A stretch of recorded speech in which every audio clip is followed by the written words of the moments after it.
ప్రభుత్వ పాఠశాలల విద్యార్థుల్లో భాషపై పట్టు, పఠన సామర్థ్యం పెంపు కోసం ప్రత్యేక వేసవి శిబిరాలు నిర్వహిస్తున్నట్లు, ఆ దిశలో విద్యార్థులు ప్రత్యేక వేసవి శిక్షణ కార్యక్రమాల్లో పాల్గొనేలా పర్యవేక్షణ చేయాలని జిల్లా కలెక్టర్ కీర్తి చేకూరి ఆదేశించారు.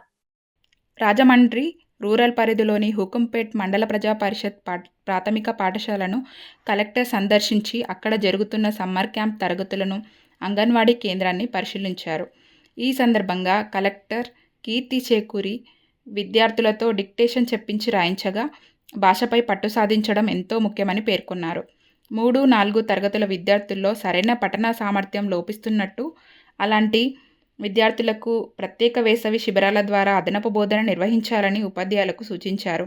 కొంతమంది పిల్లలకు ఆధార్ నెంబర్లు లేవని తెలుసుకున్న కలెక్టర్ 5 ఏళ్లలోపు ప్రతి చిన్నారికి బ్లూ ఆధార్ ఉండేలా చర్యలు తీసుకోవాలని సూచించారు. 5 ఏళ్లలోపు పిల్లలకు వేలిముద్రలు, ఐరిస్ స్కాన్ అవసరం లేకుండా కేవలం ఫోటోతోనే నమోదు ప్రక్రియ పూర్తి చేస్తారని వివరించారు. కలెక్టర్ వెంట జిల్లా పాఠశాల విద్యాశాఖ అధికారి K. Vasudevarao, MPDO K. Sunil Armstrong తదితరులు పాల్గొన్నారు.